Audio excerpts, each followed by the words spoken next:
ഒരു വീട്ടിലെ സകലമാന ആൾക്കാർ ഒരു കല്യാണത്തിന് വേണ്ടിയിട്ട് ഒരു റൂമിൽ കയറി റെഡിയായാലുള്ള അവസ്ഥ എന്താണ്? അതാണ് ഈ കാണുന്നത്. ആദ്യമേ ഈ റൂമിൽ കയറി സ്ഥലം പിടിച്ചത് ഞാനാണ്. എന്നിട്ട് സമാധാനത്തോടും സന്തോഷത്തോടും ശാന്തമായിട്ട് ഞാൻ മെല്ലെ മെല്ലെ റെഡിയായിക്കൊണ്ടിരുന്നപ്പോഴാണ് ഓരോരുത്തരെ എൻട്രി ഇങ്ങനെ തുടങ്ങിയത്. പിന്നെ ഞാൻ വിചാരിച്ചു കുറച്ച് കഴിയുമ്പോൾ എല്ലാവരും ഇറങ്ങി പോകുമെന്ന്. പിന്നെയാണ് എനിക്ക് മനസ്സിലായത് ഈ റൂമിനകത്ത് വലുത് തൊട്ട് ചെറുത് വരെ ഉണ്ടെന്ന്. ആകെപ്പാടെ ഈ റൂമിൽ ഒരേ ഒരു മിറർ മാത്രമേ ഉള്ളൂ. എന്നിട്ട് ഇത്രയും ആൾക്കാർ ഇവിടെ നിന്ന് ഒരുങ്ങുന്നുണ്ടെങ്കിൽ ഇത്രയും പേർക്ക് എത്രത്തോളം ക്ഷമയുണ്ടെന്ന് നിങ്ങൾ ആലോചിക്കണം. ഇത്രയും മേക്കപ്പൊക്കെ ഞാൻ തട്ടിയിട്ടിട്ട് വെളിയിലോട്ട് ഇറങ്ങുമ്പോഴാണ് എൻ്റെ അടുത്ത് ഓരോരുത്തർ ചോദിക്കണം, നിൻ്റെ മുഖത്ത് ആരെങ്കിലും അടിച്ചാന്ന്. കാരണം ഇത്രത്തോളം ബ്ലഷ് ഞാൻ തട്ടിയിട്ടിട്ടുണ്ടല്ലോ.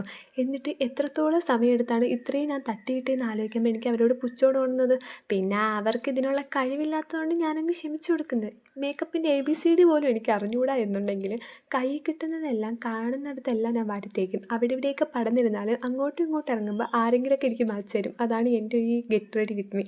പിന്നെ ഞാൻ ഇനി ഇവിടെ നിന്ന് സംസാരിച്ചുകൊണ്ടിരിക്കുകയാണെങ്കിൽ എന്നെ അവർ കല്യാണത്തിന് കൊണ്ടുപോകത്തില്ല. അതുകൊണ്ട് ഞാൻ പോവുകയാണ്. Okay, bye bye.